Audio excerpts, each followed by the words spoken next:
Bismillahirrahmanirrahim. Assalamualaikum warahmatullahi wabarakatuh. Alhamdulillah. Wassalatu wassalamu ala rasulillah wa ala alihi wa sahbihi wa man walah. Qala Allah Ta'ala fi kitabil karim. Qul bifadlillahi wa birahmatihi fabidzalika falyafrahu huwa khairum mimma yajma'un. Amma ba'd. Yang saya hormati Ustaz Denny Setiawan dan juga para teman-teman ustaz-ustaz sekalian. Alhamdulillah pada pagi hari ini adalah pertemuan pertama kita dalam kelas dalam program Ulumul Quran Class 102 yang dimana ini merupakan kelanjutan dari 101. Sebelum kita mulai pembelajaran, saya ingin memberikan overview sedikit. Saya izin share screen. Seperti biasa, ada guidebook untuk Ulumul Quran ini juga. Jadi bagi yang baru masuk di 102 ini,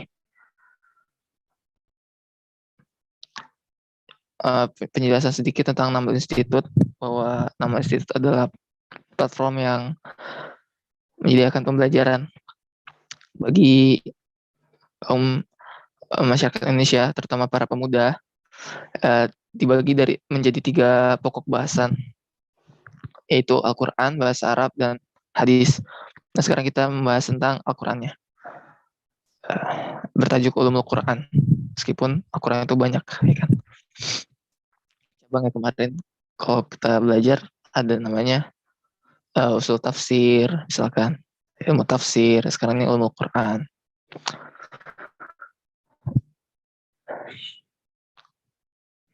Objektif pembelajaran yang dibangun dari program ini diantaranya, pertama, mengetahui apa itu Ulumul Quran, sejarahnya dan cakupan pembahasannya. Yang kedua, memudahkan jalan untuk menadaburi Al-Quran. Ini sebenarnya penting, poin penting yang sama-sama kita harapkan dalam setiap program Ulumul Quran, bahwa memudahkan kita untuk menadaburi Al-Quran. Semakin kita menghayati, semakin kita merenungkan apa itu isi Al-Quran. Ketiga, menambah keyakinan dan kecintaan terhadap Al-Quran. Jadwal belajarnya sama seperti di poster, 5.30 sampai 6.30. Ini maaf, setiap hari Sabtu ya. Maaf. Hari Sabtu 5.30 sampai 6.30 waktu Indonesia Barat. Kita perujukannya beda dengan 101, yang ini primernya ada satu aja, yaitu kita di Rosa fi Ulumul Quran karya Syekh Dr. Fahad double nih bin Abdurrahman Ar-Rumi, hafizahullah. Kemudian pengajar dalam kelas ini ada 2, itu Ustaz Denny Setiawan dan juga Ustaz Zuhroni Ali, hafizahumullah. Mekanisme kelas bisa dibaca nanti guidebooknya kita kasih di GCR. Insyaallah rundown kelasnya ya sudah seperti biasa pada kelas umumnya. Mekanisme grup, ya intinya mekanisme grup itu tidak men-share iklan, jarkoman, takarir, poster apapun di luar nama institut tanpa izin dari admin grup. Dan juga tidak berkata-kata yang tidak baik. Itu intinya itu aja sih. Lanjut ke mekanisme kelas. Ya, yang akan kita mulai nanti setelah saya ini. Itu ya bisa dibaca nanti di guidebook. Intinya ya kita interaktif di kelas. Yang ingin bertanya langsung aja, tapi nanti dibacakan di akhir. Tapi kalau misalnya Ustadz mengizinkan langsung jawab, silakan. Ada juga materi, kuis, ujian, dan guidebook itu nanti ada dikasih di Google Classroom. Ini ada short linknya. Nanti ada juga di deskripsi grup.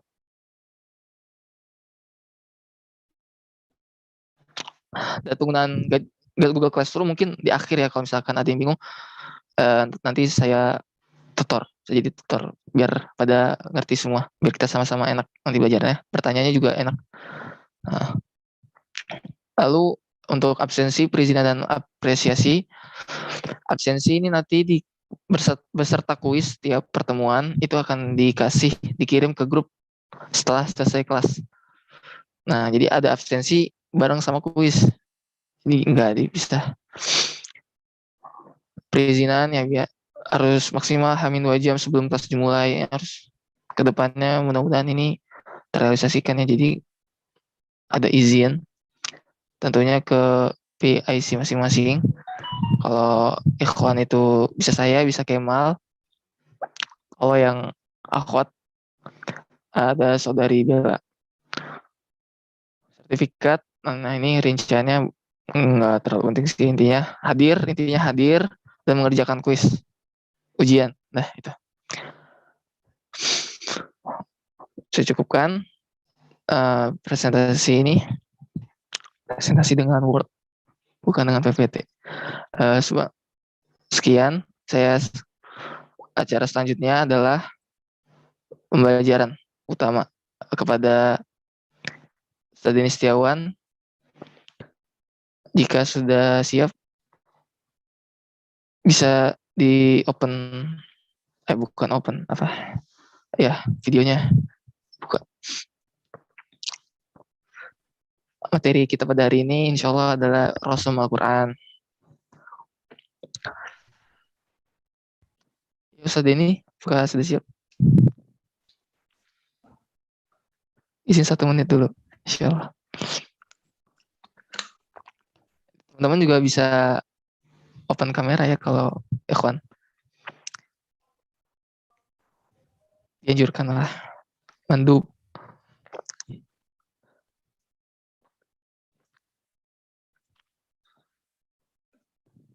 Ya, insya Allah.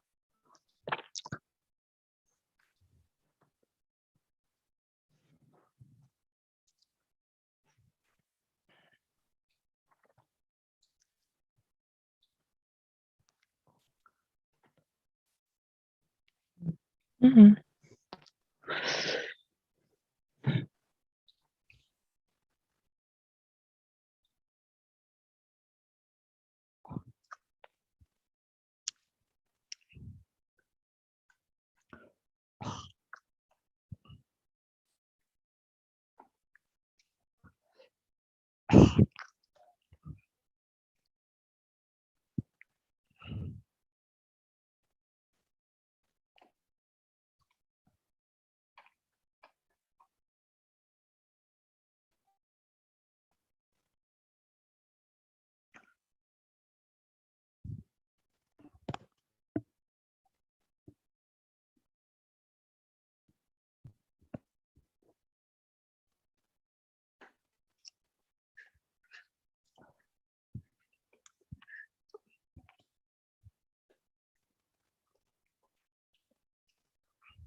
Ya, kita mulai ya.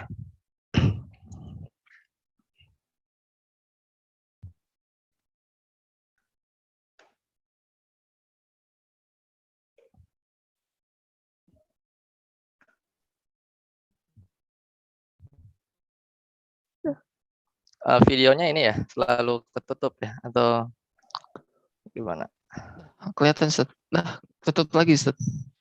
Iya, selalu ketutup kayaknya. Tadi kebuka. Ya udah nggak apa-apa. Sebentar, tutup lagi. Ya nggak apa-apa Set. Tafadhol.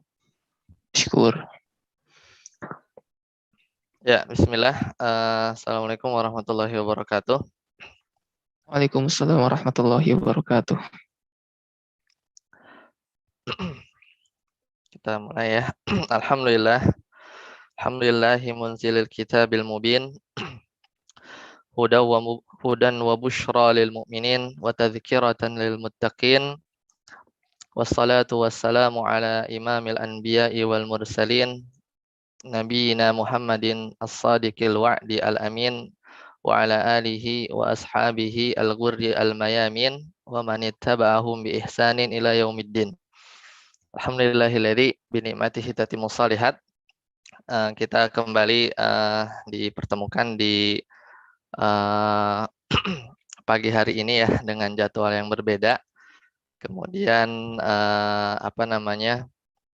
dengan topik pembahasan juga yang mungkin berbeda ya dari pembahasan ulumul Quran. Ya, kita memasuki agenda ulumul Quran 102 ya.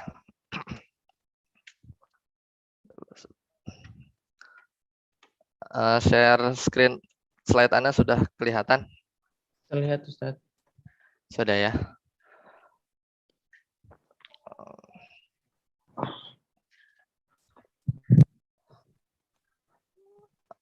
Oke, baik. Kita lanjut ya. Jadi agenda pertama sesuai jadwal dari teman-teman panitia yaitu di tanggal 4 Desember ya. Jadi prediksi mudah-mudahan kalau nggak bolong-bolong itu selesai di tahun depan ya untuk 102 ini.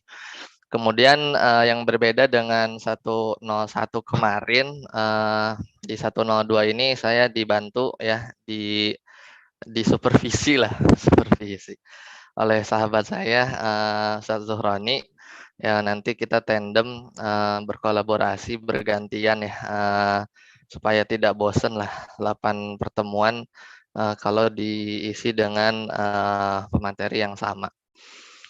Kemudian saya next slide.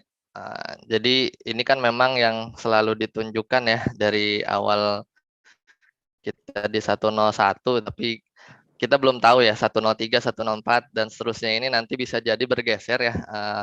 Ini waktu draft awal saya buat silabusnya ya mungkin bergeser atau digantikan beberapa materi.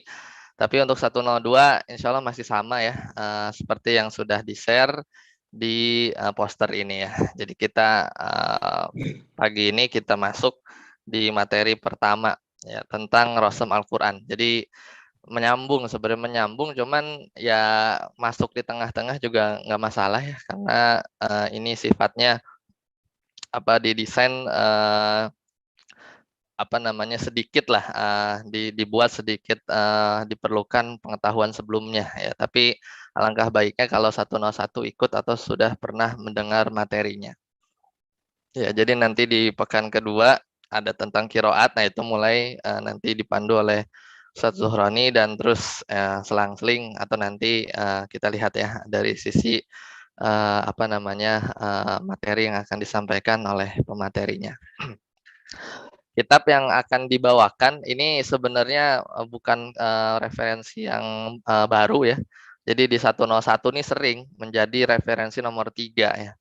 Kan kalau di 101 itu kita pakai mabahis fi ulumil Qur'annya Syekh Manna Al-Qattan dan Hidayatul Mannan.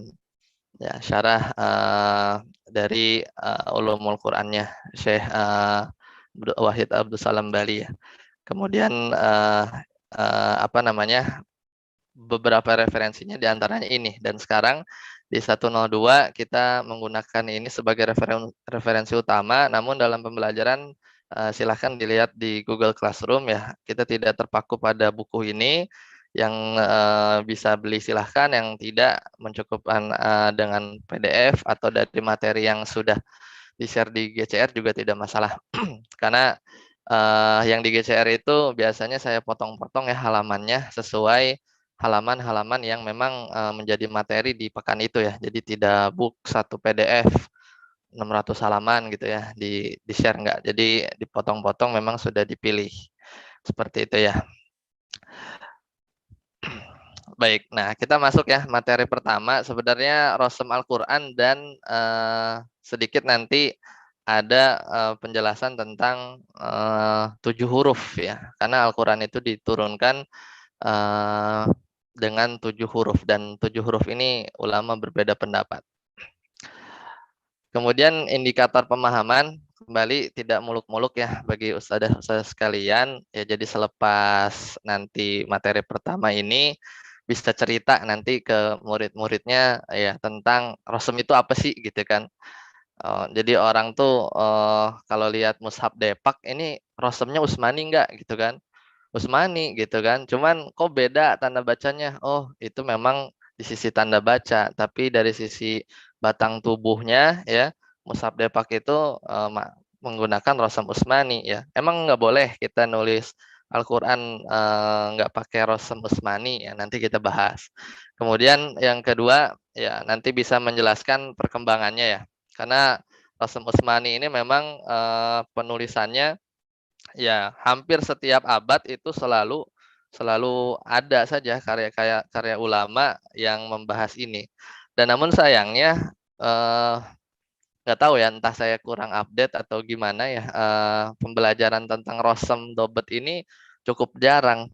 Tapi alhamdulillahnya kajian tajwid ya, tahsin tilawah atau yang lain itu udah mulai banyak ya, Manzumah Jazariziyah, Syatibiyah ya, kemudian ya yang berkaitan dengan tajwid itu sudah mulai menyebar, mudah-mudahan dalam waktu dekat ya ilmu qiraat terutama ya, yang perkembangan di Indonesia ini mulai ya cukup stagnan dan mulai kembali lagi ya, apa namanya, kalau menurut studi dari Dr. Ahsin Sakho Muhammad ya. Jadi memang ada fase stagnan di ilmu qiraat, karena erat kaitannya dengan Rosem. Nanti yang di Indonesia mungkin pakar-pakarnya ada di pelosok-pelosok desa ya, atau tidak terekspos lah, karena memang itu harus menghafal ya beberapa variasi bacaan ya, dan sedikit ya kampus-kampus tertentu saja yang membahas secara detail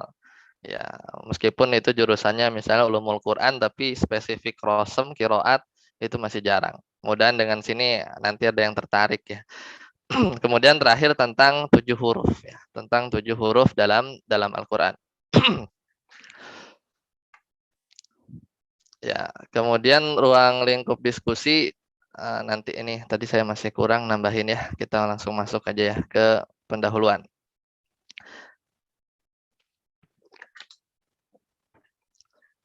Jadi ini saya masih mengulang ya slide terakhir di apa namanya pelajaran di Dars ke-8 di Ulumul Quran 101. Jadi saya mau murajaah sedikit baru nanti nyambung ya. Karena kan materi terakhir itu kita tentang apa? Tentang sejarah kodifikasi ya. Tentang sejarah kodifikasi penulisan Al-Quran. Jadi kalau kita lihat ya, intinya itu ada di fase-fase di bawah ini ya.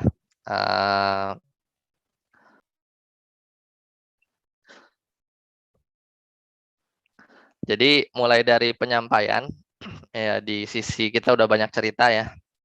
Dari mulai Al-Quran itu sendiri kita membahas kalamullah yang merupakan sifat Allah, kemudian bagaimana Al-Quran itu turun ya dengan transit dulu di langit pertama ya, kemudian baru berangsur-angsur selama 20, 23 atau 25 tahun ya, kemudian dan akhirnya sampai ke Nabi Muhammad ya Sallallahu Alaihi Wasallam melalui lisan dan tulisan.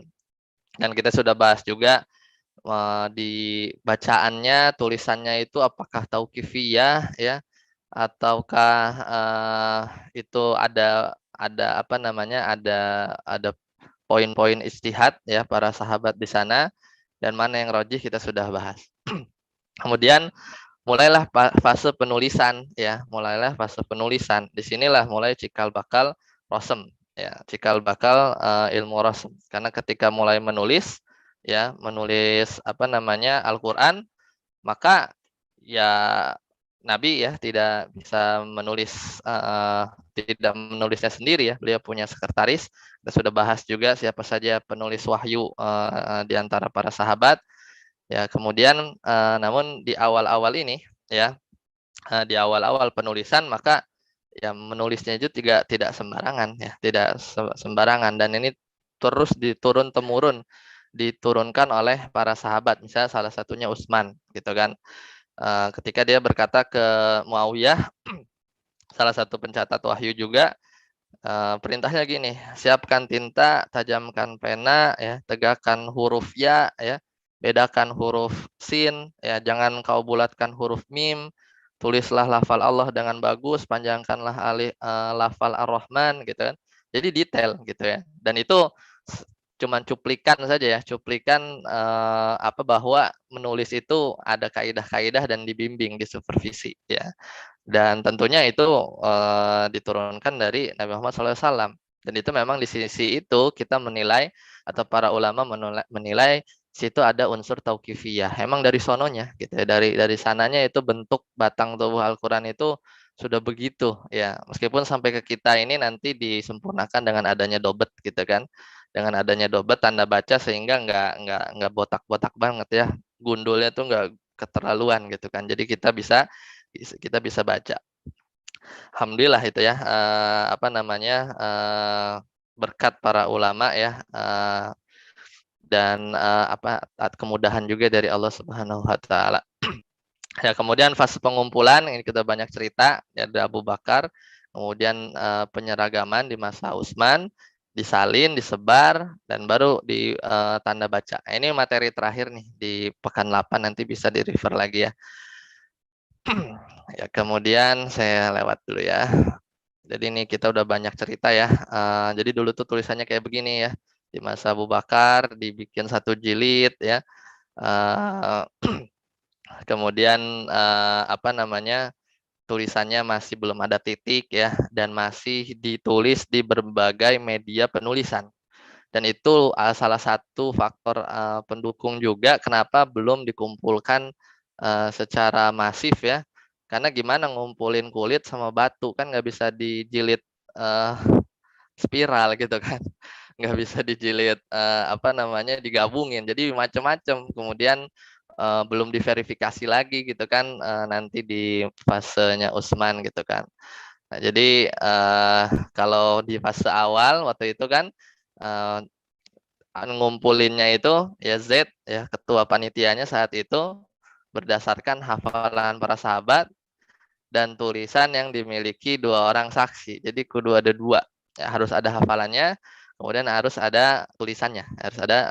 Dan tulisannya harus ada saksinya ya, ada saksinya. Jadi kalau ada yang hafal tulisannya nggak ada atau saksinya kurang lengkap, maka nggak sah tuh dimasukkan kepada master dari kodifikasi Al-Qur'an ini.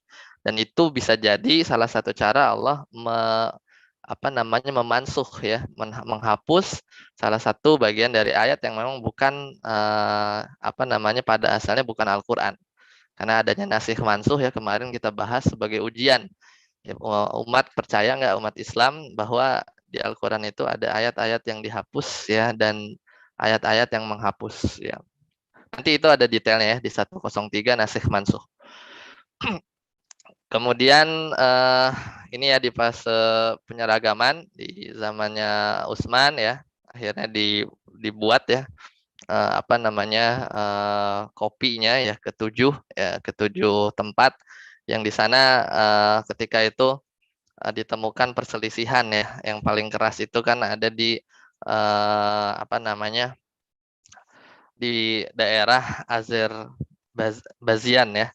Jadi ketika itu mau berangkat perang, kemudian salah satu ada yang jadi imam dan makmum dan akhirnya kok beda nih bacaannya. Setelah ditelisik memang dari tulisannya juga berbeda. Ya, akhirnya dari situ mulai dikumpulkan Al-Qur'an menjadi satu model saja. Ya, kemudian dikopi dan disebar. Dan pemilihannya ini dengan ketua panitia yang sama, yaitu masih Z bin Sabit.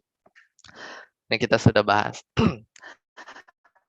Nah, kemudian inilah ya awalnya disalin ya, kemudian mulai masuk di fase selanjutnya ya, ada peletakan tanda baca. Dulu itu harokat ya. Harokat itu titik gitu, kebalik. Ya, dulu itu harokat itu titik. Kalau titiknya di atas fathah, kalau titik di depan itu maknanya domah, yang domah kita kenal gitu kan. Kemudian kalau titiknya di bawah kasroh, ya kalau dua titik, ya itu tanwin. Dan belum rame ya, belum rame dan dibedakan warna merah supaya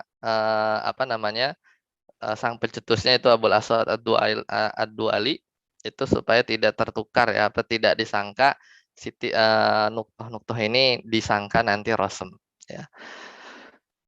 Ya, kemudian baru nanti ada penyempurnaan lagi ya, lebih manusiawi ya, lebih terlihat ya, kemudian apa namanya, lebih bisa dibaca.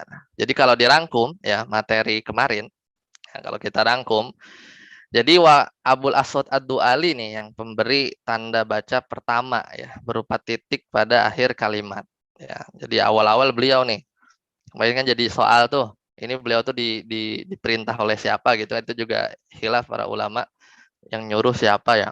Katakanlah yang nyuruh Al-Hajjaj bin Yusuf.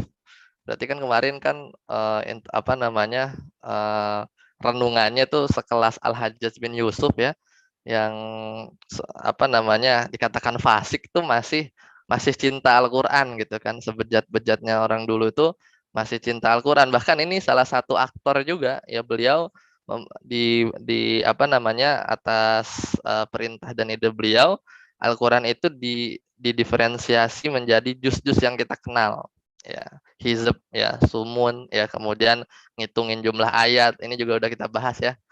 Kan Indonesia kan taunya 6 gitu kan. Padahal padahal kalau dijumlahin 6.200 6.300 ya, tergantung ulama siapa yang ngitung ya, ulama Mekah apa ulama Basrah ya, ulama Madinah, nanti hitungannya beda ya, gitu kan. Tapi nggak nyampe 666 juga gitu kan.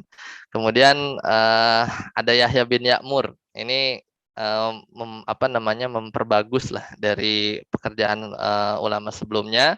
Khalil bin Ahmad Al-Farahidi ya. Kalau apa senang bahasa Arab pasti kenal ulama ini ya. Kemudian Al-Wazir Ibn Muklah ya, ini yang udah mulai hot nih mainnya, hot. Jadi font tulisan. Jadi kalau rosem itu batang tubuh ya, ya kita awalan kita pernah bahas. Kemudian kalau hot ini lebih ke fontnya ya. Font itu model nulisnya gitu, model nulisnya. Kemudian Ibnu Al-Bawab ini nyempurnain lagi khotnya Ibnu Muklah, sampai yang terkenal nih Utsman Toha ya. Kita lihat di Mushaf Madinah itu tulisan tangan yang dikomputerisasi ya. Jadi aslinya itu tulisan tangan. Jadi kalau diperhatiin tuh huruf demi huruf kadang ada yang beda-beda dikit gitu ya. Tapi konsisten gitu. Coba aja dilihat. Jadi kaf itu kan, kaf ada yang kaf tiduran gitu kan. Dia ada gedenya gede banget, ada yang gendut ya perutnya, ada yang kecil ya. Ya emang tulisan tangan, cuman memang sudah dikomputerisasi, bisa diperkatakan gitu kan. Ya, kalau di Musab Depak gimana? Ada salah satunya Anda lupa Ustadz siapa yang menulis khotnya. Mungkin di sini ada yang ingat. Tapi itu gabungan ya dari beberapa apa namanya, para penulis khot ya. Jadi kalau apa namanya, mushaf standar Depak itu model mushafnya itu mushaf Bombay ya. Ya, jadi sedikit beda ya, tapi Rasulnya Rasul Usmani ya, ada beberapa memang yang perlu dicatatan dan sudah selesai. Jadi waktu itu di tahun 1984 itu keluar SK dari Kemenak ya, nomor 25, yang semua mushaf itu samalah mau diseragamkan ya, mulai dari 1984 itu akhirnya muncul ya pentasih Al-Qur'an, kemudian diseragamkan sebagaimana yang kita lihat dan terus diperbaiki ya, mulai dari rosem dan dobetnya. Nah, ini ringkasan terakhir. Nah, jadi waktu itu sempat dimention ya bahwa rosem itu fungsinya nanti untuk menjaga keaslian tulisan ya, supaya sesuai dengan standar Mushaf Utsmani. Ya, nanti kita lihat definisinya apa. Tapi ini pembukanya ilmu dobet. Kalau dobet itu ya fungsinya untuk menjaga tulisan ya agar dibaca dengan benar. Ya, jadi gara-gara ada finding apa tuh waktu itu Abul Aswad Ad-Du'ali ngedengar orang salah baca ya di surat Anda lupa surat apa? Taubah ya, Taubah ayat 3. Ya, Allah Ta'ala berfirman, A'udzubillahi minasyaitonirrajim. Ya kan harusnya bacanya annallaha bariun minal musyrikina wa rasuluh gitu kan. Annallaha bariun, sungguhnya Allah berlepas diri dari orang-orang musyrik, wa rasuluhunya karena waw atof itu balik lagi mubtada, jadi wa rasuluhu bariun. Harusnya begitu, dan Rasulullah juga berlepas diri dari orang-orang musyrik. Tapi dibaca sama salah seorang tabi'in, anallaha bari'un minal musyrikina wa rasulih. Kaget. Masa Allah berlepas diri dari orang-orang musyrik wa rasulihi, dan berlepas diri juga dari Rasulullah. Kan mananya lain gitu kan. Nah, nanti tanda baca ini turunannya nanti ada atau beririsan lah dengan perkembangan di ilmu nahwu dan sorof. Karena yang ahli-ahli di bidang ini, bahkan di bidang kiroat lah nanti ya di pertemuan kedua, itu nama-namanya pasti nggak asing nanti kalau kita belajar bahasa Arab. Jadi ulama-ulamanya itu karena apa namanya ulama-ulama ahli kiroat, Rosem Dobet itu rata-rata juga sangat expert ya di bidang bahasa, ya, di bahasa Arab. Nah, jadi kita menjaga Al-Quran bukan dari sisi hafalan saja, ya bukan dari sisi bacaan saja, tapi periwayatannya itu terjaga dari sisi tadwin ya, kodifikasi penulisannya. Makanya lahirlah ilmu ini, ya ilmu ini secara tidak langsung dan secara ilmu yang berdiri sendiri. Ya. Kayak gini lah, misalnya kemarin kan diilustrasikan, kita kalau nulis H gini kan, dulu belum ada titik ya, karena dia dobet, kemudian Hamzah juga dobet, lahir baru di abad 2 Hijriah. Ya kalau ada H begini, bisa 3 baca nih, bisa H, bisa Kho, bisa Ja'a. Mana yang dibaca? Ya kalau bayangkan kalau nggak ada dobet gitu kan. Kemudian Mim, Lam, Kaf, tertulis seperti ini secara rasem, tapi bisa dibaca malakun, ya artinya malaikat, maliki atau maliki, ya maliki, ya dengan ma panjang, tapi itu ada alif di situ, ya. Tapi enggak, batang tubuhnya enggak ya, habis mim langsung lam. Kemudian kufuan, ya kita baca kufuan, bisa dibaca kufuan, bisa kufan gitu kan. Jadi ada ihtimal, kemungkinan lain, ya. Oleh karena itu penting sekali ya. Jadi kalau tradisi talaki dalam ya, pembahasan Al-Quran itu pasti ada, karena ya gini, ya kan awalnya tuh nggak ada titik, nggak ada dobet, tapi bangsa Arab secara naluri mereka bisa baca, tapi tetap aja salah. Kayak kejadian tadi di surat At-Taubah, ya seorang orang Arabnya tuh bisa aja salah gitu kan. Ya apalagi yang ajem seperti kita. Kemudian yang bawah tuh fatabayanu bisa fatasabbatu. Nah, ini relate dengan kiroat nanti, karena ada yang baca fatabayanu, ada yang baca fatasabbatu ya. Meskipun tulisannya gitu, sama-sama juga ya, sama-sama juga. Nah, barulah kita masuk ke materi kita ya. Jadi ilmu rasem ya. Ilmu rasem ini kita nggak akan bahas detail karena waktunya sangat-sangat tidak cukup ya.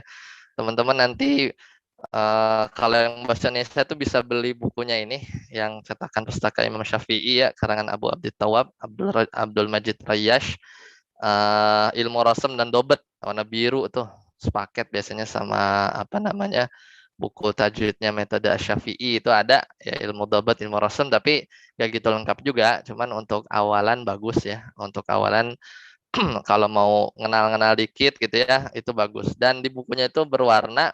Kalau yang hitam itu nanti fontnya hitam rosem, kalau yang merah-merah itu dobet gitu ya, nanti kelihatan. Nah, ilmu rosem kita lihat nih definisinya. Jadi ilmu rosem itu ilmu yang dengan ilmu tersebut kita bisa tahu ya bahwa kalau kita nulis satu tulisan Al-Quran itu dia tuh cocok nggak dengan yang waktu zamannya Utsman bin Affan radhiyallahu an dan tim itu menulis Al-Quran yang disepakati. Karena setelah kodifikasi kedua terjadi ijma, ya terjadi ijma bahwa tulisan Al-Quran itu harus begini, ya. Dan bahkan sekelas Ibnu Mas'ud pun legowo ya, karena kan yang paling banyak bedanya beliau ya ketimbang mushaf-mushafnya yang lain gitu kan, ada mushafnya Aisyah, ada mushafnya Ibnu Mas'ud. Ya, kita tidak katakan Al-Quran ya, kita sudah karena termasuk adab, kita nggak bilang Al-Quran Ibnu Mas'ud, Al-Quran Aisyah, tapi mushaf Ibnu Mas'ud, mushaf Aisyah itu banyak ada beda-bedanya dengan yang disepakati. Tapi kalau udah ijma ya logowo ya kita pakai itu. Ya makanya ada sisi tauqifiyah tapi ada sisi ijtihad ya, dan diseragamkan di kodifikasi kedua di zaman Utsman. Ya jadi ketika kita belajar ilmu rasem ya itu dipastikan ya kita mengikuti kaidah-kaidah yang ada. Banyak kaidahnya, secara garis besar sih kurang lebih ada 7 sih ya, cuman 7 ini kalau dirinci perlu pertemuan banyak ya. Anda juga sekarang nggak expert di situ, cuman secara gambaran Anda bisa kasih gambaran nanti sedikit ya. Nah, jadi ilmu rasm tuh tadi ya kan, kalau ceritanya apa, penulisan itu sudah disupervisi dari Nabi Muhammad, kemudian para sahabat, para sekretarisnya Nabi itu ngediktein, disupervisi, disuruh ya tegakkan ya, mimnya jangan dibuletin, kemudian nulis lafaz Allah tuh yang bagus. Berarti kan udah ada ini kan cuplikan-cuplikan apa namanya cerita ya, meskipun diriwayatkan dalam dalam asar-asar yang kita dengar yang sahih. Berarti itu ada guideline gitu kan. Nah, kalau Nabi Muhammad dari siapa gitu kan? Ya pasti dari malaikat Jibril ya, tauqifiyah, nggak mungkin sendiri. Sedangkan Nabi Muhammad SAW tidak pandai menulis-nulis seperti itu, dan bukan budaya orang Arab juga ya, bukan budaya orang Arab nulis-nulis ya, apa namanya, nulis-nulis itu bukan budayanya. Mereka tuh ngafal dan bersyair ya, yang terkenal di zaman Nabi Muhammad ketika itu sallallahu alaihi wasallam. Ya, sejarah munculnya ketika awal-awal Al-Qur'an turun ya, pokok bahasanya tentunya yang kita lihat Mushaf Utsmani ya, disitulah ranah pembahasannya. Kemudian hukumnya fardu kifayah ya. Kalau udah ada yang belajar ya insya Allah selesai ya, apa namanya, kewajibannya tuntas gitu kan. Atau semua orang menyangka bahwa udah ada yang belajar, itu juga sama tuh. Kejadian misalnya seluruh dunia ini menyangka, oh tenang aja, udah ada yang belajar, padahal nggak ada. Itu juga bisa hukumnya ini juga apa namanya, hilang juga tuh kefarduan, jadi udah tuntas. Ya, karena semua orang nyangka udah ada kok yang belajar, padahal enggak. Ya, tapi saya yakin di sini ada ya. Di dunia ini ada yang belajar ini ya secara detail ya, bahkan ahli-ahlinya pun ada. Ya, kemudian keutamaannya mengikut kepada objek pembahasannya, tentunya Al-Qur'an. Dan ini salah satu cara apa namanya, penjagaan Al-Qur'an dari sisi tadwin ya. Nah, ini apa nih di atas surat Az-Zariyat. Anda mau ngasih tahu aja di sini bahwa di surat Az-Zariyat ayat 47 ya, was-sama abanainaha bi aidin wa inna lamusiun. Itu nggak bisa dirubah-rubah tuh bi aidin, tapi kalau tanya-tanya kok ya-nya double gitu kan, ya-nya double. Itu padahal maksudnya kan lafaz aid gitu ya. Lafaz aid.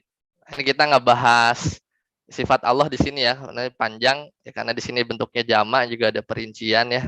Karena di sini terjemahannya adalah kekuasaan, apa namanya, yang mau ditekankan di sini, yang mau dibahas yang warna merah, bahwa lafaz penulisan aid ya, aidin ini ya, itu memang ya-nya ada ya-nya, itu bukan tipe ya, bukan tipe itu. Ya, coba aja cek di Al-Qur'an ya. Dan para ulama kalau ditanya apa faidahnya ada ya di situ nyempil gitu, padahal kalau kita lihat lafaz yadun ya, anggap kita ini mufradnya itu lafaz yadun ya, itu kalau zamannya aid ya, ya maka sebenarnya ya-nya satu aja gitu kan, ya-nya satu aja. Ya, jadi ya ada yang berusaha menjelaskan ya, salah satu ulama yang mencoba mencari tahu rahasia di balik tulisan Utsmani ini ya, Rosem ini kan.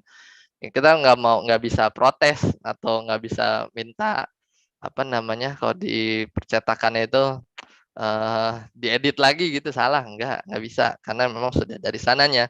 Ya, jadi kadang maknanya samar, kadang kita nggak tahu ya. Ya, kadang masih rahasia ya, kadang ulama juga tidak bisa ya. Ini isyarat-isyarat tauqifiyah. Memang datangnya itu dari Allah. Ya, ada yang mencoba ya, ada yang menjelaskan bahwa double ya di situ itu kan maknanya kekuasaan gitu kan. Itu untuk menunjukkan pengagungan lah, pengagungan bahwa kekuatan Allah itu ya sangat besar ya. Ya, terlebih dalam konteks ya membangun langit, wassamaa banainaha. Jadi kekuatan ini ya, kekuatan Allah ini maha besar dan terrefleksikan di Rosem gitu. Jadi ya-nya tuh double. Jadi kayak apa sih ya, kalau di bahasa Indonesia mungkin seperti ini kali ilustrasinya. Dia tuh kuat banget gitu misalnya gitu. T-nya tuh double T ya, kuat banget, atau dia tuh sangat strong misalnya kan, misalkan gitu. Jadi ada dalam tulisan juga kadang suka gitu kan untuk mengekspresikan. Ya wallahu alam. Itu salah satu penjelasan ulama double ya di sini. Dan ini ranahnya rosem ya, nggak bisa diganggu gugat ya. Seperti itu. Nah, kalau dobet gimana? Ya, kalau dobet gimana? Nah, ini kan rosemnya nih, ini rosemnya. Ada yang Ustaz Zidan baca nih, yang pertama apa nih? Tebak-tebak coba, Ustaz Zidan. Yang pertama nih, baris pertama bacanya apa tuh? Surat Al-Hijr kasih tuh. kasih hint atau surat Al-Hijr. Inna nahnu coba. Inna nahnu nazzalnal Qur'an Dzikra, wa dzikra. wa inna nahnu nazzalna dzikra wa inna lahu lahafidun. Ya, mumtaz. Lolos ya. Itu kan bukan nahu sorof lagi tuh ya. Nggak ada titik, itu feeling gitu kan. Yang bawah apa yang bawah? Kalau yang bawah, Itu surat apa, Ustaz? coba belakangnya dulu tuh. Atau yang dari sini aja. Ima lam Amlam tunzirhum. amla Coba kalau dari depan apa? Surat Al-Baqarah sih. Innalladzina kafaru. Terus sawaun alaihim anzartahum amlam ya, tunzirhum la yu'minun. Nah, ya. Coba lihat di sawa. Sawanya kan nggak ada hamzah ya. Nggak ada hamzah kan? Ya memang hamzah itu dobet. Dia di belakang datangnya. Belakangan maksudnya. Batu Hijriyah. Innalladzina kafaru sawa'un alaihim a'anzartahum am lam tunzirhum la yu'minun. Kemudian yang bawah. Oh, ini bawah ada hint-nya nih, ada hint-nya nih. Yang intinya bacanya yang bawah nih, kelihatan kan? Apa nih? Surat As-Saff ini, ya ayyuhalladzina amanu kunu an ansor. ansarullah Ya, kama ansarullah. qala Isa. Ya, Ya. kama qala Isa bin Maryam lil hawariyina man ansari ilallah. Nah, ini jadi ilmu dobat itu yang warna pink sebenarnya kalau mau lihat ya, warna pink. Cuman ya ini alat bantu dan ini terus berkembang sampai saat ini ya, ada dua mazhab yang terkenal yang sebagaimana udah kita bahas ya kemarin di pertemuan di 101 terakhir. Nah, kalau ilmu dobat itu yang membahas tanda-tanda yang ditambahkan pada huruf mushaf dan cara nulisnya. Cara nulisnya juga ya. Karena misalnya fatatain tuh ada yang sejajar, ada yang apa namanya nggak sejajar gitu kan, itu beda tuh. Ini kayak gini-gininya nih, ini kan rada-rada geser gitu kan, crossnya itu nggak sejajar banget gitu kan, kayak gitu-gitulah kurang lebih. Nah, jadi ya ayyuhalladzina amanu kunu ansarullah. Itu yang kita baca dan itu yang kita lihat juga. Tapi ternyata ya dengan ilmu dengan kita mengetahui ilmu dobet ya, juga kita tahu dan kita harus belajar juga ilmu qiraat, variasi bacaan yang lain. Misalnya bisa dibaca juga ansoron lillah, ansoron lillah. Atau ya, jadi di sini lihatnya ya. Jadi kan kalau kalau di Mushaf Depak mungkin soknya tuh naik ya. Jadi habis sot itu ada alif gitu. Tapi dobet yang lain ya, itu si alifnya itu diwakili dengan alif kecilnya di sini. Nah, cuman bisa beda ansoron lillah dengan yang kita sering baca ya di surat As-Saff atau kita hafal bahkan itu seringnya kan baca ansorullah ya. Ya kunu ansorullah gitu kan. Dari sisi Irab sih nggak beda, tetap ansoron ini apa khobar kana ya, khobar ini kunu kan ya, ada isim kana di sini kan, sini ini khobar kananya kan, ya ansoro tetap aja mansub juga maksudnya ansoron atau ansoro, tapi di sini ansorullah mudhof ilaih, cuman ansoron lillah. Nah, ini efek apa kalau yang pertama nih, ini kenapa dibaca ansoron lillah, karena seorang itu melihat ya, atau variasi satu ini melihat bahwa alifnya ini ya lebih mendekati posisi ro. Jadi ini alif ini kalau asalnya ini mau dideketin ke ro apa ke lafaz Allah. Kalau deketin ke ro itu kan jadi alif penanda nasab. Kalau yang pernah belajar bahasa Arab kan kalau mansub itu kan suka ada alif kan, misalnya musliman kan ada alif tuh belakangnya, ini ansoron. Nah, maka dimenangkan ro sehingga dia ansoron. Tapi kalau variasi yang kedua, ya alifnya itu lebih mendekati posisi lam, ya. Posisi lam, lamnya nih di atas lamut ta'rif ya. Al-istiqroqiyah untuk lafaz Allah. Jadi itu ya jadi alif lam lah, mudahnya seperti itu. Jadi ansoro Allah. Ya maka itu jadi ya tinggal mana kan, ada ihtimal kan, ada dua kemungkinan di sini. Alifnya dikesiniin, kerokkan atau ke Allah. Maka efeknya bisa dua model baca, tergantung kita mendobetkannya mana. Ya, tergantung kita membantu ngasih dobet yang mana, ansorullah atau ansoron lillah. Kalau dari sisi makna, ya sama saja sih. Karena kenapa sama saja? Ada yang tahu nggak? Ya masih ingat kan kalau apa makna mudhof itu kan? Makna idhofah Ustaz. Ya mumtaz ya. Ustaz Rodi nih mas ini kan pakar nih mas Arab. Masya Allah. Makna idhofah itu kan diantaranya lam gitu kan. Ansorullah itu ya ansorun lillah gitu kan. Jadi ya sama aja gitu, sama aja. Nah, kemudian walaili idza dabar apa idza adbar yang kita hafal dulu lah. Kita hafal dulu kan Al-Mudaththir ya, walaili id adbar ya. Tapi kan kemungkinannya banyak. Walaili idza dabar bahkan walaili id adbar walaili idza adbar. Nah, inilah fungsinya di ilmu dhabat kita mendefine ya mana yang akan dibaca ya. Dan nanti tentu ini erat kaitannya juga dengan qiraat ya atau mushaf ya.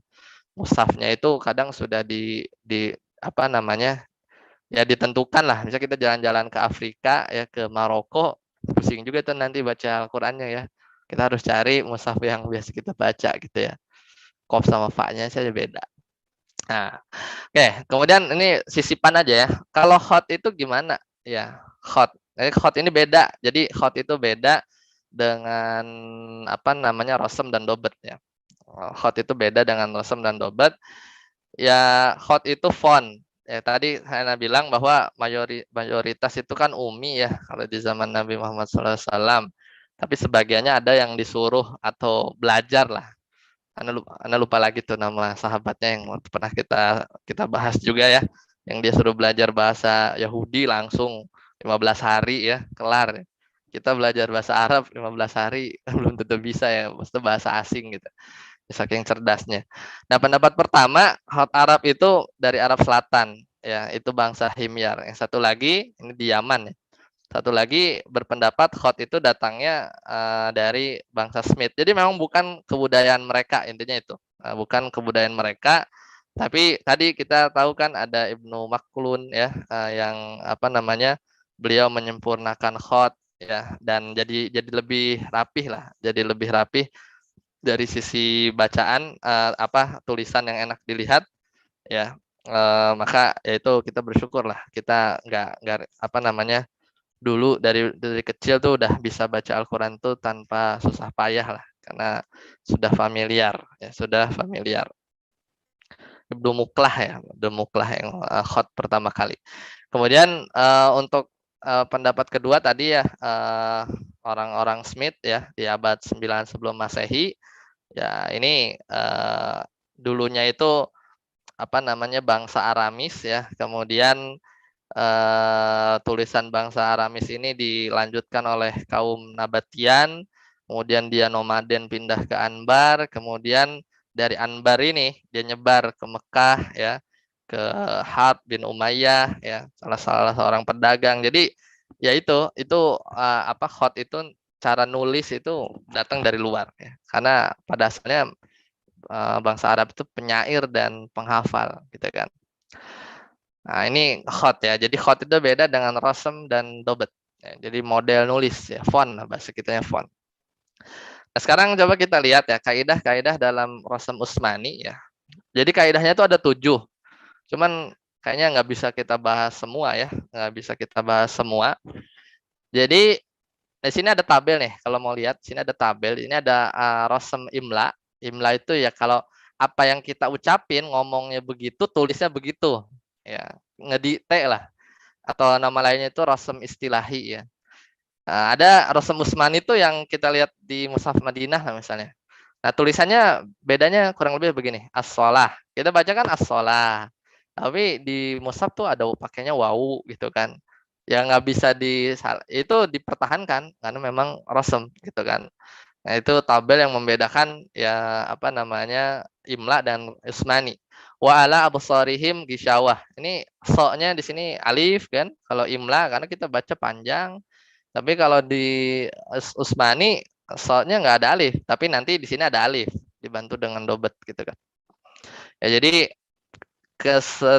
kurang lebih ada 7 ya kaidah-kaidah dalam rosem usmani. Yang mau mendetailkan silahkan baca di apa namanya referensi 1A ya, referensi 1A di GCR. Ya, jadi pertama tuh kaidah membuang huruf. Apa aja huruf yang dibuang tuh banyak, ada alif, ada ya, ada wawu, ada lam, ada nun ya. Kemudian ziyadah huruf, ya nambah huruf. Ya nambah huruf juga sama. Ya nambah huruf juga ada nambah alif, nambah ya, nambah wawu. Dia cuma 3, nggak ada nun. Kemudian kalau penulisan hamzah ya, itu belajar gimana nulis hamzahnya ya. Ditulisnya itu pakai alif ya, rumahnya tuh alif atau ya atau wawu gitu kan. Jadi hamzah itu kan perlu rumah gitu kan, rumahnya itu alif ya atau wawu. Nah, di situ. Kemudian penggantian huruf atau ibdal atau badal lah, ibdal lebih tepat ibdal. Jadi ngeganti alif jadi ya, yang ngeganti alif ya, yang nggak tahu juga alasannya kenapa gitu kan. Ada yang ganti alif yang memang aslinya wawu. Jadi kadang ada misteri juga. Jadi kalau Anda lihat ya, coba dibaca di 1A ya, referensi 1A tuh, ulama tuh sampai kita juga nggak tahu ini kenapa nulisnya begini gitu, sampai ada komentar gitu. Ya jadi memang ada sisi tauqifinya gitu. Dipikir-pikir ya, dicari istiqoknya, cari dari sorofnya, dari derivatif katanya gimana, kenapa nulisnya begini ya. Ya mau nggak mau gitu. Jadi sampai bilang tuh ya di buku itu ya, dibilang ya sebenarnya di kaidah rosem ini banyak hal yang goncang katanya gitu ya. Jadi karena apa namanya, ya itu karena banyak rahasia ya, ya mujizat namanya juga ya, apa bisa kadang kita nggak dituntut untuk tahu semua hikmah-hikmah Allah gitu kan dari tulisan-tulisan ini. Tapi ulama berhasil membuat kaidah ya supaya nggak salah nulis. Poinnya kan itu. Kemudian ada al-wasl, al-fasl ya. Nyambung dan misahin kata. Misalnya an la jadi an sama la atau min ma mimma itu kan jadi min ma, asalnya kan min spasi ma. Kalau kita nulis di Word ya pakai keyboard kita itu pasti rosem imla tuh, pasti rosem imla. Nggak tahu gimana ya jadiin rosem usmaninya, ya kita harus belajar ya atau harus tahu lah hafalnya. Cuman secara default kalau kita ngetik tuh imla pasti ya di Word itu. Mimma itu kalau nggak pakai spasi ya dia jadi mimma gitu ya, dikasih tasdid gitu. Tapi kalau di spasi jadi misah. Nah ini kaidah wasl, kapan nyambung kapan dipisah. Misalnya innama, inna sama ma gitu kan, alam jadi an sama lam dan seterusnya, kurang lebih seperti itu. Kemudian penulisan hak taknis ya. Nah kalau hak taknis ini tak maftuha ya, ini cuma ada 13 kata. Kemudian penulisan kata yang mempunyai 2 bacaan. Nah, ini contohnya itu kayak tadi tuh Malik Yaumiddin di mushaf kita kan mim lam kaf tanpa alif. Tapi memang ada 2 qiraat bacanya, ada yang Maliki Yaumiddin, ada yang baca Maliki Yaumiddin. Mungkin itu nanti didetailkan di qiraat ya, pembahasan qiraat. Nah, 7 ini sebenarnya. Cuman ini ya ini penjabaran kasarnya saja, detailnya 1A itu cukup bagus ya, referensi 1A kalau mau detail ada 50 halaman, kalau mau belajar atau melihat di situ ya. Cuman nggak tahu, Ana belum nyari lagi, mungkin ada yang pernah googling atau searching di YouTube ya, dars tentang rosem mungkin ada ya, tapi yang berbahasa Arab, bahasa Indonesia masih jarang, wallahu alam. Nah, contoh ini screenshot dari referensi 1A. Kaidah pertama misalnya tadi kaidah menghapus ya, menghapus huruf. Menghapus huruf lu nggak cuman alif ya. Ada alif, wawu, ya, lam sama nun. Nah, yang alif lagi dirinci, misalnya menghapus itu ada 3 macam ya. Salah satu macamnya lah misalnya menghapus karena mengisyaratkan ya ada qiraah lain yang bacanya begitu, baca dengan model yang lain, dengan model penghapusan atau yang alifnya itu ada. Ya, misalnya di kasus tadi Maliki yaumiddin, ya. Itu ada alifnya kan? Apa mimnya itu nggak pakai alif tapi diwakili dengan alif di sini ya. Jadi nulis itu nggak mim alif spasi lam kaf gitu ya. Jadi nggak terpisah. Jadi ini mengisyaratkan. Jadi Rosem Usmani itu didesain dia mengakomodir semua kiroat. Nggak tahu semua kiroat atau sebagian kiroat, perlu dicek lagi. Tapi setahu Anda ya bahwa Rosem Usmani itu dia sudah mengakomodir beberapa kiroat. Ya. Jadi kalau kiroat yang bukan asim, ya misalnya yang mayoritas di Indonesia seperti kita ngelihat mushaf yang kayak begini, ya dia mau baca pendek bisa, ya dia tinggal anggap aja tuh si yang apa alif kecilnya itu nggak ada, dia akan baca Maliki Yaumiddin. Itu namanya menghapus ya isyarah ya, secara isyarat saja ya. Kemudian masih tentang hapus alif, misalnya apa namanya,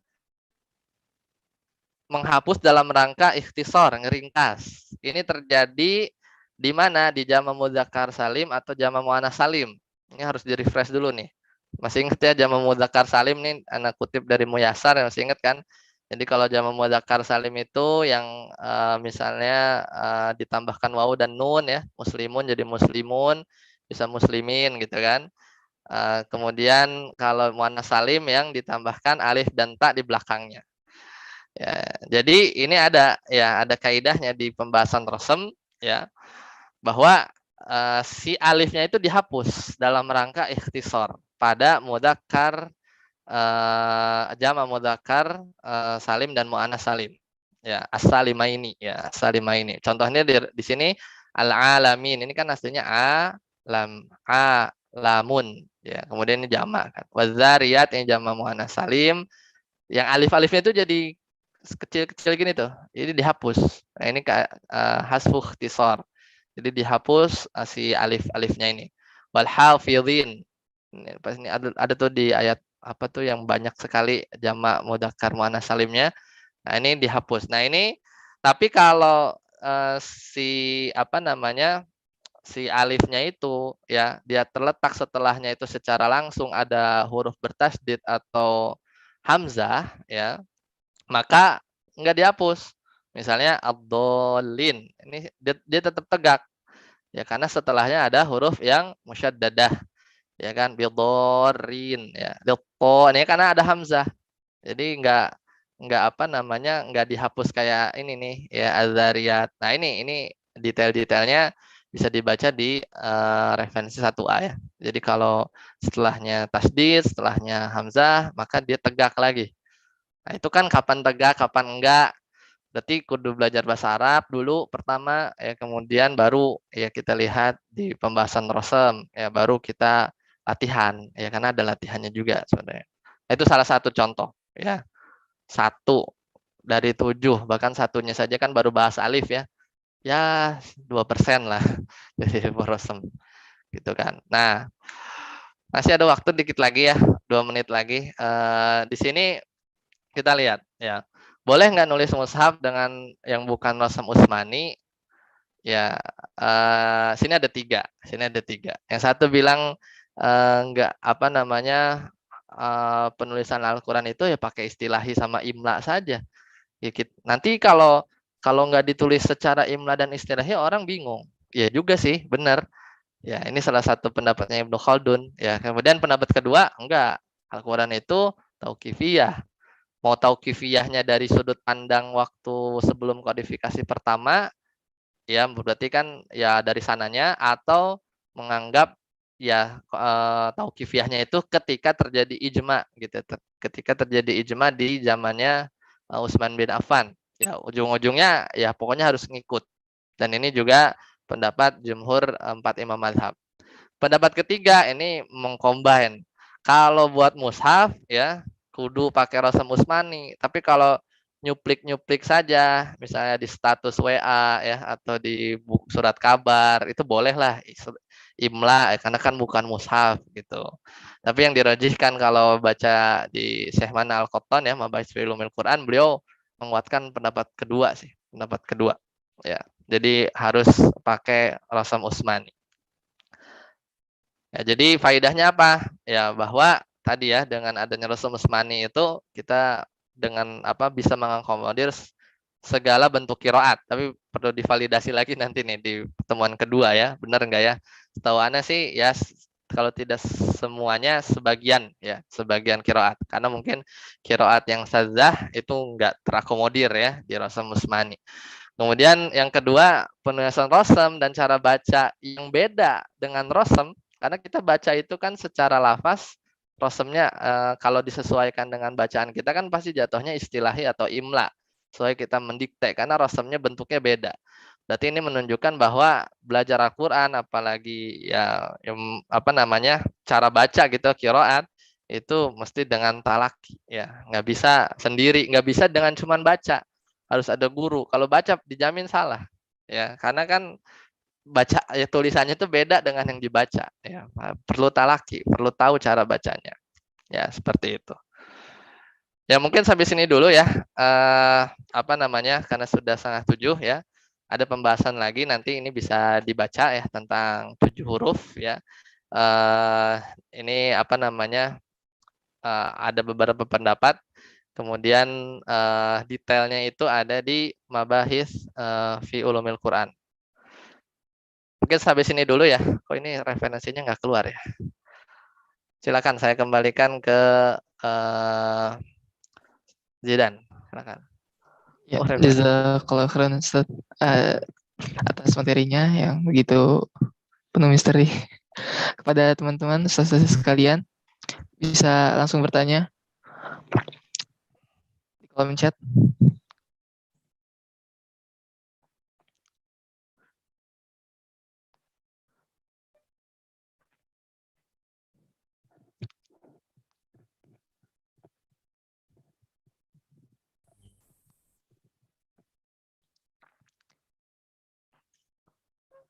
Ada yang mau bertanya langsung juga dipersilakan.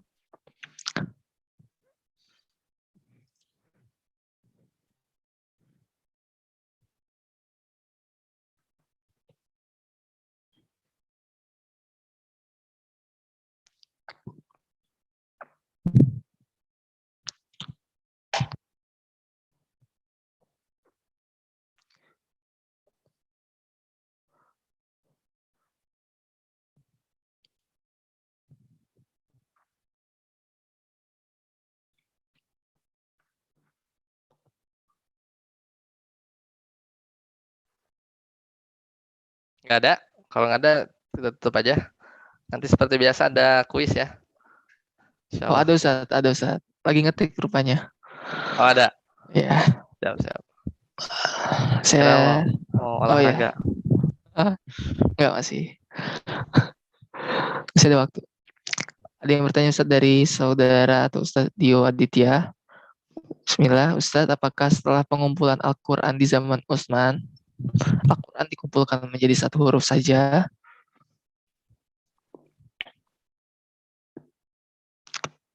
Dikumpulkan menjadi satu huruf saja.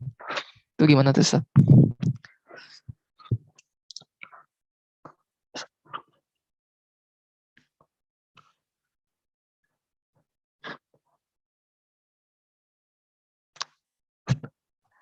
Jadi jawabannya enggak ya. Dia apa namanya ketika dikumpulkan di zaman Utsman itu 7 huruf ya, 7 huruf. Nah, cuman 7 hurufnya ini tuh eh, dibilang misteri enggak ya, karena cuman di sini ulama berpendapat. Jadi mendefinisikan 7 hurufnya itu adalah dari sisi apa ya, dari sisi apa. Jadi pendapat pertama bilang bahwa 7 huruf ini adalah 7 dialek, karena bangsa Arab itu kan terbagi menjadi atau ada ulama yang membagi 7 ya, apa namanya 7 suku gitu ya, dengan dialek bacaan yang berbeda-beda. Nah, sedangkan kalau Al-Qur'an cuman pakai satu dialek saja itu berat ya, apalagi beda dialek Quraisy dengan apa namanya dialeknya yang lain gitu kan. Nah, makanya Rasul meminta keringanan ke malaikat Jibril ya kepada Allah ya untuk terus menambah ya huruf-huruf yang boleh dibaca oleh umat Muslim ketika itu, terutama di bangsa Arab. Akhirnya sampai 7 ya, 7 huruf. Nah, 7 huruf ini ya, kalau kita berpendapat bahwa seperti pendapat pertama nih ya, jadi maknanya adalah dialek Quraisy, Huzail, dan dialek Quraisy ini dialek yang paling diunggulkan ya ketimbang dialek-dialek yang lain, maka semua dialek ini itu tercakup di apa namanya kodifikasi di zaman Utsman. Kemudian yang kedua, 7 huruf ini maknanya adalah huruf-huruf yang apa namanya berbeda-beda lah, berbeda-beda, tapi itu ada di kodifikasi di zaman Utsman juga gitu. Jadi dengan pendapat manapun sebenarnya ya misal 1 2 3 4 sebenarnya ada 6 5 6 itu tetap 7 huruf itu ada ya dalam Al-Qur'an yang kita baca ya.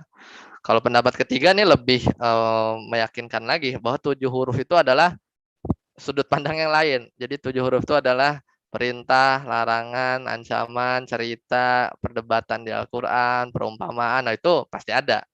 Kemudian pendapat keempat ini dari sisi bahasa Arab nih. Ikhtilaf asma itu jadi kalau di Al-Qur'an tuh ada yang pakai isim mufrad tapi di sebagian qiraat dia bacanya pakai jamak gitu kan. Kemudian ada perbedaan i'rab, tapi i'rabnya ini nggak ngaruh-ngaruh banget sama makna. Itu terakomodir. Ini tuh huruf kedua gitu maksudnya. Tasrif, takdim, ibdal. Ini maksud huruf-huruf 7 itu gitu ya. Jadi pendapat kelima, Anda lupa, pendapat keenam tuh bahkan pendapat keenam itu mendefinisikan 7 huruf itu adalah qiraah sab'ah. Cuman ini lemah sebenarnya. Jadi 7 huruf itu sama dengan 7 qiraah sab'ah yang kita kenal. Kan qiraat itu ada 7 ya. Yang utama, kemudian ditambah lagi 3 jadi qiraah asyrah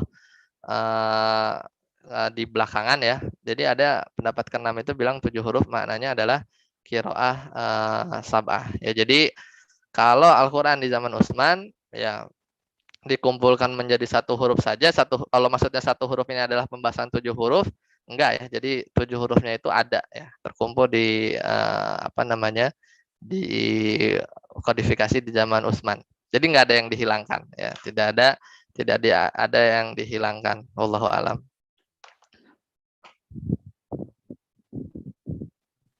Syukron Ustaz. Apa lanjut ke pertanyaan selanjutnya? Bismillah, dari saudari Leli. Afwan Ustaz, izin bertanya, yang dimaksud 7 huruf Al-Quran itu bagaimana? Tadi udah Ustaz ya? Ya udah. Jadi Pendapat. ini anak mau nge-share dalilnya ya. Jadi ini tadi ya, ketika Jibril baca Al-Qur'an kepada Nabi Muhammad SAW dengan satu huruf, ini ya ini makanya ini huruf itu di tafsirannya banyak di syarah-syarah hadis. Ya kemudian Nabi ngulangin, kemudian Nabi tahu nih bahwa kalau bacanya model begini gitu ya, itu memang isyarat lebih dikuatkan kayak pendapat pertama sih. Seperti apa namanya yang dikuatkan oleh Syekh Mana Al-Qattan itu 7 huruf itu maknanya dialek ya, maknanya dialek. Karena Rasul tuh tahu ketika dia apa namanya berdakwah ke satu tempat atau kabilah, kemudian dibawa Al-Qur'an. Sedangkan kalau bacanya aja susah gitu, nggak sesuai dialek mereka, gimana mereka mau masuk Islam gitu kan? Akhirnya Nabi itu minta sampai berulang-ulang sampai 7 kali dan akhirnya terkabul sampai 7 huruf. Makanya nih di yang sebelah kiri ya ada kejadian yang panjang ya yang kurang lebih apa namanya sahabat ya ketika itu baca surat Al-Furqan ya. Kemudian Umar dengar nih, ini bahaya juga nih. Jadi waktu itu Umar dengar sahabat namanya Hisham bin Hakim ya. Ini di sini nih an Umar bin Khattab yaqulu. Nah, sami itu Hishama ya dan seterusnya mendengar Hisham bin Hakim itu baca surat Al-Furqan ya di masa hidupnya Rasulullah, kemudian Umar merasa kayaknya nih yang dibaca kok nggak kayak Rasulullah bacain surat Al-Furqan ke saya ya. Akhirnya dia tunggu ya, sabar. Untung Umar masih sabar ketika itu. Akhirnya setelah selesai, siapa yang baca surat ini kepadamu? Ya, kemudian kata Hisam, Rasulullah yang baca surat ini kepadaku. Kemudian kata Umar, dusta kau gitu kan. Kamu berdusta. Kadzabta gitu kan. Mana mungkin Rasul baca Al-Furqan kayak begitu gitu kan. Kemudian akhirnya dibawa digiring ke Rasulullah. Kemudian, wahai Rasulullah, aku dengar laki-laki ini baca surat Al-Furqan dengan huruf yang belum pernah engkau bacakan kepada aku. Kemudian ditabayunlah Rasulullah, hai Umar, ya, coba lepasin dulu ya dia, coba baca Hisam. Kemudian dibaca lagi. Kemudian Rasul bilang, ya kadzalika unzilat, dan begitulah surat itu diturunkan. Kemudian coba Umar baca ya. Kemudian ya begitu juga yang di surat itu diturunkan. Berarti kan di approve ya. Dua model bacaan itu ya, dua model bacaan itu. Cuman yang mana ayat berapa di bagian ayat mana nggak tahu ya kalau dari sini ya. Maksudnya di surat Al-Furqan di sebelah mananya mungkin harus dicek lagi ya. Cuman ya itu tadi. Jadi ada variasi, dan 7 huruf ini tidak merubah kandungan isi Al-Qur'an. Bahkan nanti di pertemuan ke-6, 7 ya di pembahasan usul tafsir, kita dalam menafsirkan perlu ini ya. Meluaskan hasanah kita dalam menafsirkan Al-Qur'an, perlu pengetahuan, wawasan kiroat karena kita bisa dapat finding baru cara menafsirkan dengan kiroat yang lain gitu. Wallahu alam.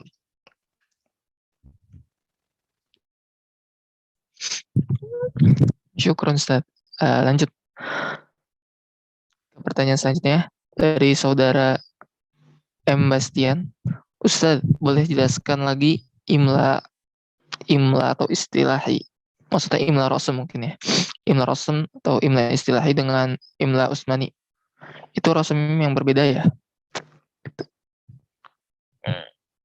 Yang tabel itu mungkin Ustaz ya.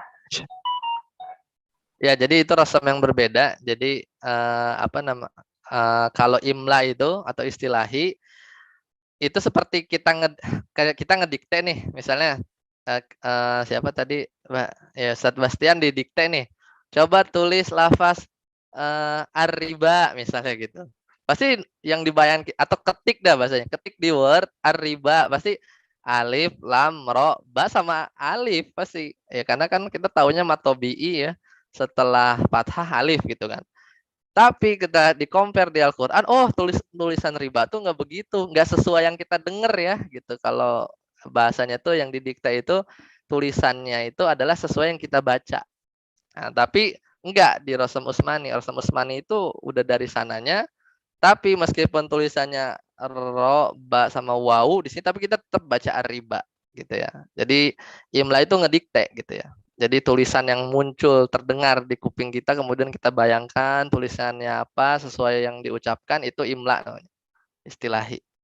Jadi ya itu beda. Dan kemarin tadi dibahas boleh nggak nulis Al-Quran dengan imla. Tadi ada yang membolehkan. Wallahu alam. Ya, Ustaz, apa? Ya, silakan Ustaz Setian. Bisa pakai Ustaz. Berarti pembahasan di sini tuh khusus Rasul Utsmani aja gitu ya? Iya, betul. Betul. Barakallahu fiik. Jazakallahu khair. Waalaikumsalam.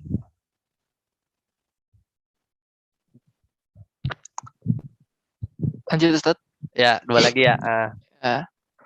Pertanyaan selanjutnya dari saudari Dewi Setiarini. Ustaz, 7 huruf diisyaratkan dengan 7 dialek. Tidak ada hubungannya kah dengan qiraat sab'ah? Karena yang saya pernah dengar qiraah tersebut muncul sesuai dengan jalur tarqi yang imam-imam terima dari para guru mereka. Atau bagaimana hubungannya Ustaz? Ya, jadi 7 huruf disyaratkan dengan 7 dialek. Itu pendapat pertama. Dan itu yang paling yang dirojehkan oleh Syekh Mana Al-Qattan. Jadi 7 huruf itu 7 dialek. Cuman nggak tahu, Anda belum pernah nemu ya satu kitab yang bahas detail hurufnya ini dialek ini hurufnya ini dialek ini, tersebar sih di pembahasan bahasa Arab ya. Misalnya Bani Tamim tuh cara apa Fuzail itu banyak sih sebenarnya di syair-syair di pembahasan bahasa Arab. Cuman mungkin ada ya buku yang mendetailkan. Itu anggap 7 huruf itu maknanya 7 dialek ya. Itu pendapat pertama. Tidak ada hubungannya kah dengan qiraah sab'ah? ada yang menghubungkan, jadi ada yang mencoba menghubungkan, yaitu para ulama yang berpendapat bahwa 7 huruf itu sama dengan 7 qiraat. Ya, meskipun sedikit lemah ya, itu dijelaskan di Mabahis fi Umul Quran. Ya, jadi ada. Jadi kalau yang berpendapat bahwa 7 huruf itu mana 7 qiraat, ya Pak, 7 imam, 7 imam qiraat yang nanti akan didetailkan di nanti ya di soalnya Ustaz Zuhroni ya. Imam qiraat kan ada Imam Nafi, Ibnu Katsir, Abu Amr Ad-Duri, Ibnu Amir, Asim, Hamzah ya, Imam Al-Kisai, udah 7. Kemudian nambah lagi kalau qiraat Asyrah, Imam Abu Ja'far, Imam Yakub ya, Imam satu lagi Khalaf ya, Khalaf. Kalau kita apa? Asim. Kemudian rawinya Syu'bah dan Hafs ya. Syu'bah dan Hafs ya. Anggap 7 ya, itu jadinya ada. Jadi kalau ada yang menghubungkan 7 huruf itu 7 qiraat. Cuman lemah menurut pendapatnya Syekh Mana Al-Qattan. Lemahnya apa harus dicek ya, lupa beliau berdalilnya seperti apa. Jadi beliau lebih menguatkan yang dialek sih sebenarnya. Jadi nggak ada hubungan kalau kita ngikut pendapatnya Syekh Mana Al-Qattan ya. Jadi tidak ada hubungan antara 7 huruf dan 7 qiraat, itu nggak ada ya. Wallahu alam. Syukron Ustaz. Ini mungkin yang terakhir mungkin ya. Mudah-mudahan. Bismillah, dari saudara Dias bertanya, Ustaz, 7 huruf tadi apakah punya rosem masing-masing sehingga ada 7 rosem? 7 rosem enggak ya. Jadi kalau kaidah rosemnya sama, cuman 7 huruf itu ditulis dengan rosem Utsmani gitu ya. 7 huruf itu ditulis dengan rosem Utsmani sama gitu. Jadi enggak, rosemnya enggak beda-beda. Wallahu alam.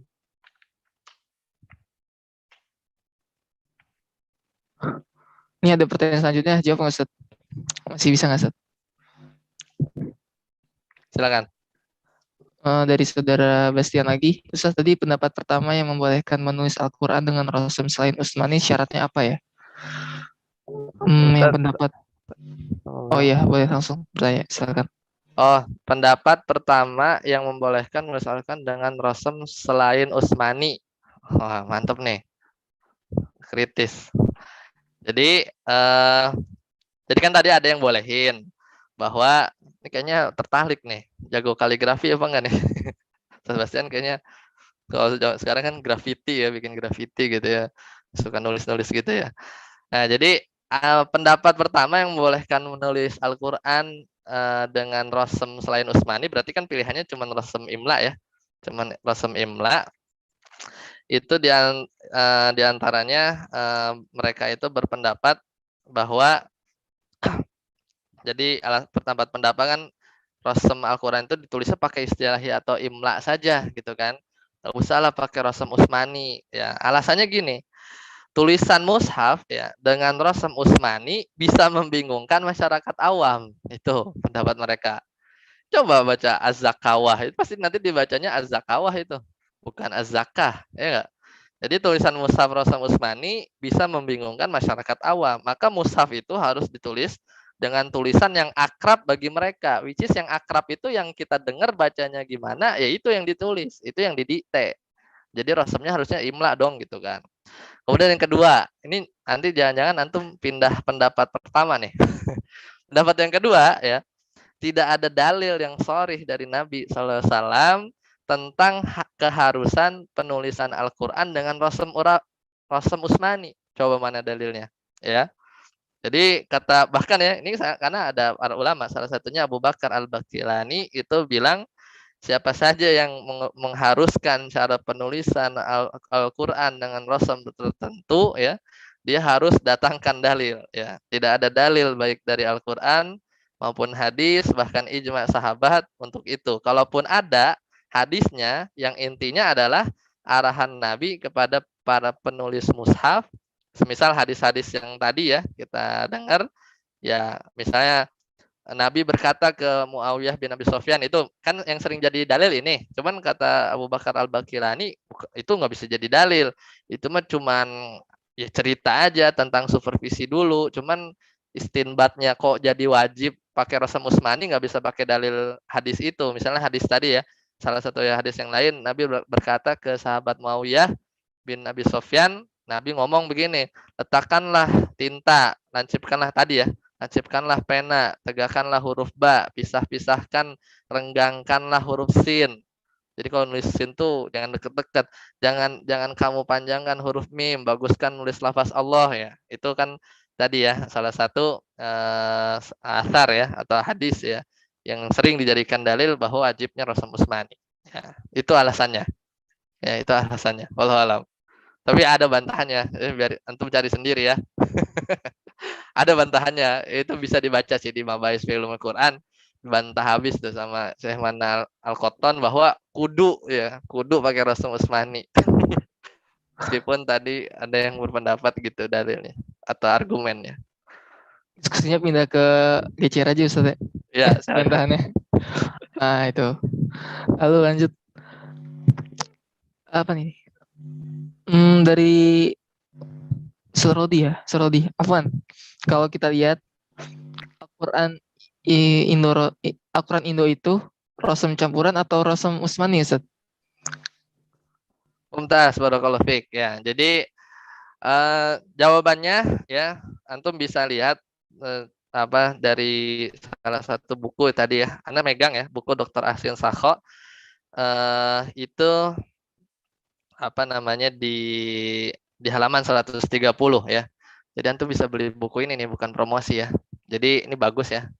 Terjemah nih. Jadi kalau misalnya yang belum bisa bahasa Arab bagus. Ini anak nggak bisa scan ya. Nggak jadiin di materi di GCR, cuman nggak kelihatan ya ininya ya. Ya, jadi ini ada di halaman 130, tapi intinya masih campur. Intinya masih campur. Dan terakhir itu di 2019 ya ada inilah ada musyawarah lagi di Lembaga Pentasih Al-Quran untuk menyesuaikan lebih ke Rasam Usmani dan dengan standar dobet yang lebih seragam karena masih campur. Ada yang mazhabnya Imam Abu Daud dan Ad-Dani ya kalau nggak salah. Allahu alam. Jadi masih ada sedikit campuran, tapi terus mengalami perbaikan. Allahu alam. Berarti masih campuran nih sampai sekarang ini juga. Masih ada 180-an beberapa. kata kalau nggak salah. Ada kok di websitenya mereka. Tapi kan yang digoreng isunya, wah pemerintah mengubah Al-Quran, yang enggak, yang lagi dibenerin kok. Kayak gitu. Wallahu alam. Syukron Ustaz. Tidak apakah ada lagi yang bertanya? Sudah ya. Cukup seru kolom pertanyaan pada pagi hari ini. Ingin memastikan Ustaz, berarti